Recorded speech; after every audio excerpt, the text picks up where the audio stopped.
So my mom was always a do-it-yourself crafter. One year she made Christmas cards and she wanted the snow to be shiny. So she took Crisco and put it on top of the snow, not realizing that it was going to make the paper translucent or almost see-through, similar to vellum. So here is me taking all different types of pieces of paper, ephemera, cardstock, and making it translucent, similar to vellum, using what I had at home. Now, I'm not a big fan of using Crisco or oils. They stay greasy no matter what you do. So over the years with my mom, we messed with a bunch of different kinds of oils.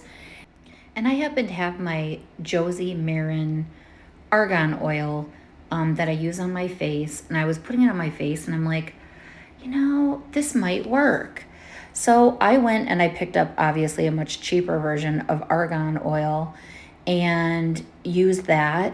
It's fabulous. It dries pretty fast. You don't really need a heat tool at all. Paper towel works perfect. Now, the other thing with the heat tool is if you do use a heat tool, it can actually reverse the effects of this and cause that transparency to go away. So in my experimenting with it, paper towel worked perfect. Just pat it with a paper towel or set it on it overnight. Now, if you're going to ink your ephemera, do it before you oil it. You will notice that some of the ink will come off when you oil it, but that's okay. Just be sure that you do it before the initial adding of the oil. So if you're going to ink something, I would ink it a little heavier just because some of it's going to come off.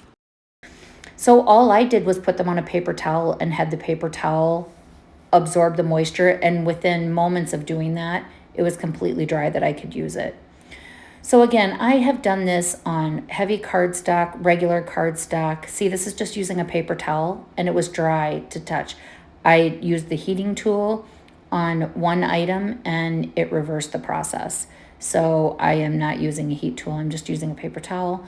And I used computer paper, cardstock, ephemera pieces I had, my own art that was on cardstock and computer paper. And I also used heavy cardstock. They all react differently. But I will tell you, this argan oil was fantastic. Using the paper towel to let it dry, and then I kind of just rubbed the paper towel over it. It worked well with everything. Cardstock is heavier, so it's not going to be as translucent as the other ones, but it did get translucent. Even the Stamperia double-sided. So I got my argan oil at Walgreens.